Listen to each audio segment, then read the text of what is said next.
আমরা ওই প্রতিশোধের রাজনীতিতে নাই। যে প্রতিশোধের রাজনীতি আমাকে কষ্ট দিয়েছে, দেশবাসীকে কষ্ট দিয়েছে, ওই প্রতিশোধের রাজনীতিকে আমরা হারাম মনে করি। আমরা একটাই কথা দিচ্ছি, আমরা কোনো এলাকাকে কোনো নামের কারণে, পূর্ব কোনো অযৌক্তিক ধারণার কারণে আমরা অবশ্যই তাদের হক থেকে বঞ্চিত করব না ইনশাআল্লাহ। আগে যারা সরকার চালিয়েছেন তাদের অনেক দুঃখ বেদনা ছিল। কার বিরুদ্ধে ভাই বলছেন? কুমিল্লার বিরুদ্ধে ছিল না? কার বিরুদ্ধে একটু বলতে পারবেন আমাকে? একটা পরিবার, একটা গোষ্ঠী, একটা দলের কিছু মানুষ ছাড়া সারা দেশের জাতির বিরুদ্ধে তারা প্রতিশোধ গ্রহণ করেছে। আমরা ওই প্রতিশোধের রাজনীতিতে নাই। যে প্রতিশোধের রাজনীতি আমাকে কষ্ট দিয়েছে, দেশবাসীকে কষ্ট দিয়েছে, ওই প্রতিশোধের রাজনীতিকে আমরা হারাম মনে করি। রাজনীতি রাজার নীতি নয়, রাজনীতি ইনশাআল্লাহ হবে নীতির রাজ। সুনীতি দিয়ে ইনশাআল্লাহ দেশ পরিচালিত হবে। বলবেন যে আশ্বস্ত হব কিভাবে? সবাই তো বলে, কিন্তু যেই যায় লঙ্কায় সেই হয় রাবণ। আপনারা যে কথা দিয়ে কথা রাখবেন তার প্রমাণ কি? প্রমাণ আছে। 15.5 বছর সমস্ত বিবেকবান বাংলাদেশি নাগরিক, বিশ্বের বিবেকবান মানুষ স্বীকার করতে বাধ্য হবেন, এই সময়কালে পুরোটা সময় জুড়ে সবচেয়ে মজলুম দলের নাম হচ্ছে বাংলাদেশ জামাত ইসলামী। আর কোন দলের সিরিয়ালি ক্রমিক ধরে 1 থেকে 11 সিনিয়র নেতাকে খুন করা হয় নাই। আর কোন দলের অফিস মাসের পর মাস, বৎসরের পর বৎসর তালাবদ্ধ করে রাখা হয় নাই। আর কোন দলের নিবন্ধন কেড়ে নেওয়া হয় নাই। আর কোন দলের প্রতীককে হজম করার চেষ্টা করা হয় নাই। আর কোন দলকে বেদিশা হয়ে শেষ পর্যন্ত নিষিদ্ধ ঘোষণা করা হয় নাই। আর কোন দল বলতে পারবে না তাদের একজন নেতার বাড়িও বুলডোজার দিয়ে ভাঙ্গা হয়েছে। এটি একমাত্র জামাত ইসলামী। গুম কমিশনের রিপোর্ট দেখেছেন। আমরা কথা কম বলি আর সবর বেশি করার চেষ্টা করি।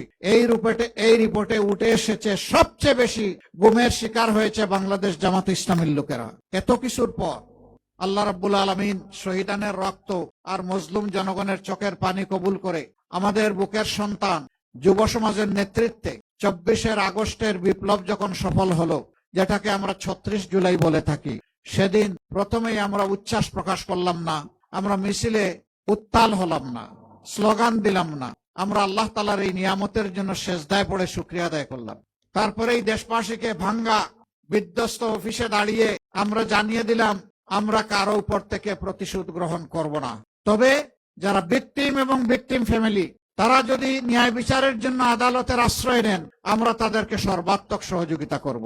কিন্তু আইন আমরা হাতে তুলে নেব না।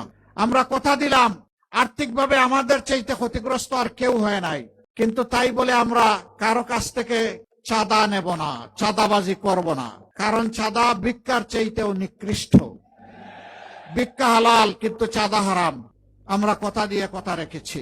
আমরা বলেছিলাম আমরা মামলা দিয়ে নিরীহ মানুষকে হয়রান করব না, মামলা বাণিজ্য করব না। আমরা করি নাই, আমরা আমাদের কথা রেখেছি। আপনারা শুনে অবাক হবেন, সারা দেশে হাজার হাজার লাখ লাখ মামলা আমরা চাইলে করতে পারতাম। খুবই অল্প সংখ্যক মামলা করেছি। এর মধ্যে 8টা মামলায় আসামি মাত্র 1 জন করে। কারণ আমরা বলে দিয়েছিলাম একজন নিরীহ নাগরিক যেন আমাদের মামলার আসামি না হয়। দ্বিতীয় জন খুঁজে না পাওয়ার কারণে একজনকে আসামি করা হয়েছে। আমরা জানি না ন্যায় বিচার পাবো কিনা, কিন্তু আমরা নিশ্চিত আদালতে আখেরাতে ন্যায় বিচার পাবো ইনশাআল্লাহ। আমরা জুলাই পরবর্তী চাঁদাবাজি এবং লুটপাটের রাজনীতি আমরা করি নাই। আমরা কি করেছি? আমরা প্রত্যেকটা শহীদ পরিবারে গিয়ে হাজির হয়েছে। হাজির হয়ে বলেছি আজকে থেকে আমরাও আপনাদের পরিবারের সদস্য। আপনাদের সুখ আমাদের সুখ, আপনাদের দুঃখ আমাদেরও দুঃখ। আমরা সুখ দুঃখ ভাগাভাগি করব। কতগুলা পরিবার এতই নিরীহ নিরুপায়, নুন আনতে পান্তা ফুরায়, রিক্সা শ্রমিক, রিক্সা চালক, গার্মেন্টস শ্রমিক, দিন মজুর, তারা দুনিয়া থেকে বিদায় নিয়েছে ভাই আপনাদের জন্য, আপনাদের অধিকার আদায় করার জন্য, দেশবাসীকে মুক্তি দেওয়ার জন্য।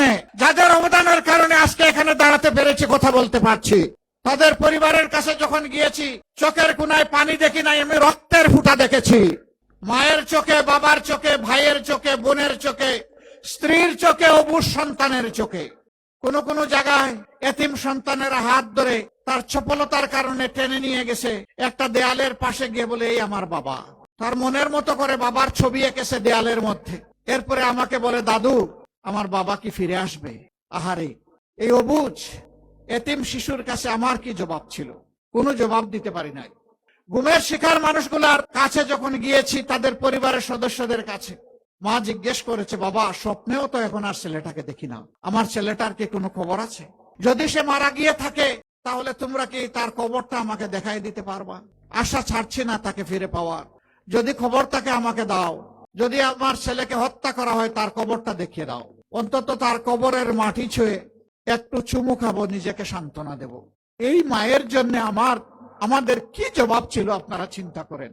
দফায় দফায় মামলা দিয়ে মানুষকে নাজেহাল তছনছ করা হয়েছে। এই সব কিছুর পরে জুলাই এসেছিল আল্লাহর নিয়ামত হয়ে। উচিত ছিল মজলুম মানবতার আল্লাহ শুকরিয়া আদায় করা, নিজেকে বদলানো এবং জাতিকে বদলানো।